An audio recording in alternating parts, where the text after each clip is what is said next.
Donc, la cinquième catégorie, ce sont des gens qui se sont improvisés eux-mêmes. Ministres de Dieu, ou soit établis par des hommes, ministres de Dieu, mais qui n'ont pas l'appel divin. Et ce genre de serviteurs, nous en avons plein. Plein. Plein. Nous avons plein de ministres comme ça. Donc, qui se sont autoproclamés. Donc, en fait, en réalité, ce sont des Melchisedec qui sont sans père, sans mère, sans généalogie. Donc, vous cherchez son père dans la foi, il n'a pas un père. Vous cherchez sa mère dans la foi, il n'a pas même une mère. Vous cherchez sa généalogie. Donc, ce sont des Melchisedec. Il y en a plein qui se sont autoproclamés, qui se sont improvisés ministres de Dieu. Moi, j'ai mon père dans la foi. Peut-être vous allez se demander, toi, tiens, moi, j'ai mon père dans la foi. Ma femme, elle est là, elle peut vous témoigner. Nous ne sommes pas improvisés comme ça, j'ai mon père. J'ai ma carte aussi en tant qu'évangéliste. Ceux qui veulent, je peux vous donner. Comment donner à la communauté là où je suis sorti. Nous ne sommes pas improvisés, autoproclamés. Parce qu'il y a des gens qui pensent que voilà, c'est lui qui...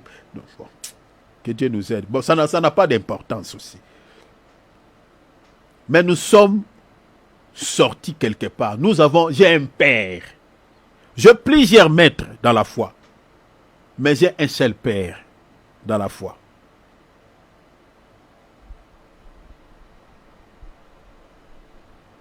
Il y a des Melchisedec qui n'ont pas de père, qui n'ont pas de mère, qui sont sans généalogie, qui sont sortis comme ça, qui se sont improvisés eux-mêmes ministres de Dieu. Et il y a d'autres qui sont établis par des hommes, mais qui n'ont pas été appelés par le Seigneur.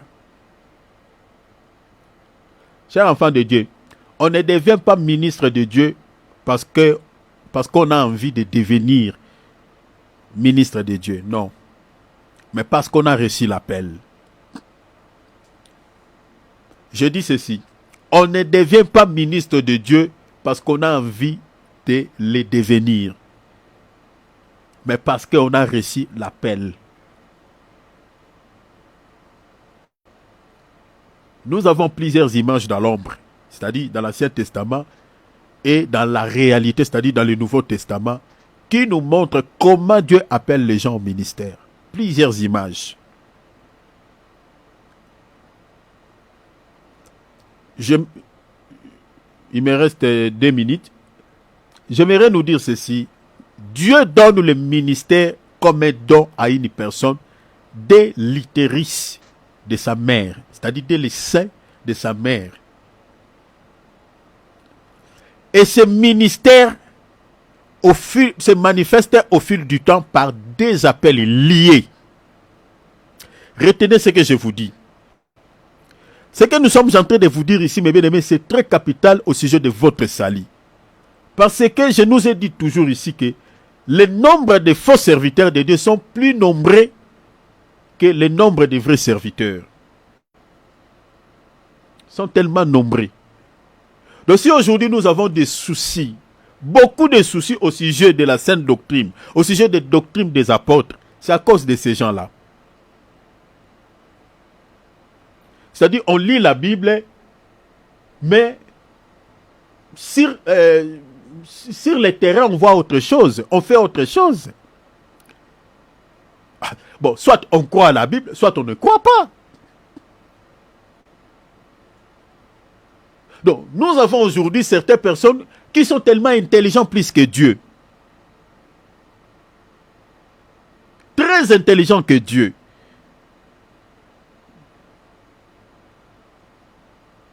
Il y a beaucoup de choses à dire.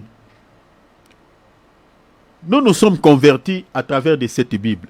Mais on verra qu'il y a beaucoup de choses qui se trouvent dans la Bible. La Bible dit des choses. Mais dans nos assemblées, quand on fait autre chose. au lieu d'appliquer la parole de Dieu telle qu'elle est écrite, mais on dit, vraiment, je ne sais pas. Et je ne sais pas. Je prends un seul exemple, par exemple. Attendez, quand on touchera sur des fausses doctrines. Un seul exemple, je prends par exemple au sujet du repas du Seigneur.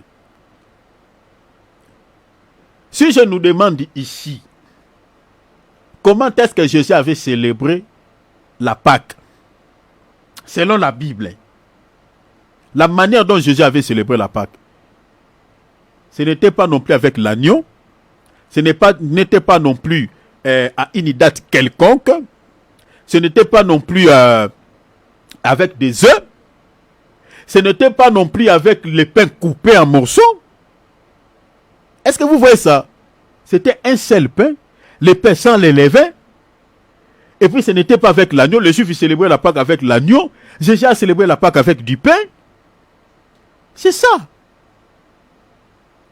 Alors, nous confessons ce Jésus-là. Mais, sur le plan pragmatique, nous ne faisons pas ce que Jésus avait fait. Mais est-ce que vraiment nous sommes imitateurs de Christ, comme Paul le dit? Nous imitons vraiment les œuvres de Christ. Nous, on veut célébrer la Pâque, on achète du pain dans un supermarché, le pain avec du levain. Et puis quand on dit pourquoi on fait avec du levain, tout ça alors que dans la Bible, on commence à vous expliquer certains, les Grecs et les Hébreux. Hein? Oh mon Dieu. Oh, j'ai envie de pleurer. J'ai envie de pleurer. On commence à vous embrouiller avec les Grecs et les Hébreux. Oh, tu vois ce mot-là, levain, ça veut dire, on vous explique en grec, ça veut dire kalos. Bon, kalos, oh mon Dieu. On vous emballe dans la farine, tout simplement pour justifier ce qu'ils sont en train de faire. Maintenant, les gens qui ont traduit ici, ces gens-là ne connaissaient pas les langues, les Grecs là. Ne connaissaient pas l'hébreu que vous êtes en train de nous dire là. La majorité des gens qui nous ont transmis, qui ont traduit la Bible, c'était des gens de l'intellecto, des gens intelligents. Il y a parmi eux, prenons par exemple Martin Luther. C'était un enfant de Dieu. Ce sont des gens qui nous ont traduit la Bible. C'était des gens qui avaient quelque part l'esprit de Dieu. Mais regardez la manière dont les gens interprètent la Bible aujourd'hui. On prend les dictionnaires à côté. Bon, voilà, on commence à expliquer d'abord avec les Grecs, avec l'hébreu. Moi, je me pose toujours la question. Ces gens-là qui interprètent la Bible de cette manière, si vous allez en Grèce, vous allez interpréter la Bible comment? Si vous allez dans une église là-bas en Israël, vous allez interpréter la Bible comment? Parce que c'est leur langue. Donc vous ne saurez pas. D'ailleurs, on va vous corriger avec leur langue. On n'interprète pas la Bible dans la langue, dans une langue quelconque. Oui, ça peut nous aider peut-être à expliquer 2-3 mots peut-être pour avoir l'éclairage. Mais l'interprétation de la Bible se trouve dans la Bible. La Bible s'interprète par elle-même. Donc si nous avons aujourd'hui des fausses doctrines, nous avons beaucoup de soucis au sujet de la doctrine que les apôtres nous ont léguée. C'est à cause de ces gens qui se sont improvisés ministres de Dieu, qui n'ont pas l'appel divin, et certaines personnes qui sont établies par des hommes sans l'appel divin, sans l'approbation divine. C'est à cause de ces gens que tous les soucis que nous retrouvons. Jésus a célébré par exemple la Pâque avec les pains sans les levain. Pourquoi vous faites avec les pains avec du levain? Et les pains là, vous avez coupé ça morceau par morceau, morceau. Jésus a mis du vin dans une seule coupe avec ses disciples. Vous nous présentez des petits gobelets comme des enfants de l'école maternelle. Vous avez mis un peu du vin là-bas, une mesure. Et chacun boit avec son gobelet. Est-ce que vous avez d'abord compris cet acte-là sur le plan spirituel? Pourquoi Jésus avait mis du vin avec ses apôtres dans une seule coupe? Pourquoi? Donc, faites tout ça là. Bon, là, il y a des théories, on nous explique, voilà, vous savez, aujourd'hui, il y a des maladies. Prenons par exemple, il y a des pestes, il y a des Covid, voilà, nous sommes en train de, voilà, on utilise plusieurs gobelets.